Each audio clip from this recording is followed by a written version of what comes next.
কাঁপছো কেন? আরে উপরে উঠাচ্ছ কেন? নিচে বসো। নতুন ডাক্তার দেখছো? বুঝা গেল না? গেল না? আমরা প্রথমে কি করবো, একটু বাতাস নিব, নিয়ে বাতাস দিয়ে কিন্তু নিয়ে আসবো। তুমি একটু বের করো, যেহেতু তুমি কিনছো, তুমি নিজে হাতে এটা দাও, ওই ওষুধটা দাও। যেহেতু এর অসুখ নাই, বুঝতে পেরেছো? ভিটামিন দিব, তারপরে হয়তো AD3 দিব, বুঝতে পেরেছো? আজকাল যেহেতু এই গরুটাকে আমরা কষ্ট, আমাদের গরু এই কষ্ট কম দিব। এখান থেকে দেখো, এই যে কঠিন মনে হলো, হ্যাঁ? এখন তুমি করবা কি, ওই যে এবার কে ঘাট ধরতে চাচ্ছিল, ধরো ওখানে। দাঁড়াও, এখানে আসো, পিছনে আসো।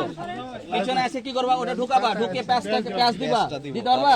দিয়ে তুমি করবা কি, 5 ml দিবা, বেশি না, হ্যাঁ অর্ধেক। হ্যাঁ দাও, আগে প্যাঁচ মারো।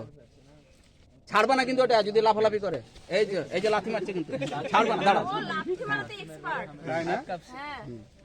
হ্যাঁ ভালোভাবে আটকান, নাহলে বের হয়ে যাবে। হ্যাঁ দাও, এবার দাও। কাঁপছো কেন? আরে উপরে উঠাচ্ছ কেন? নিচে বসো। নতুন ডাক্তার দেখছো?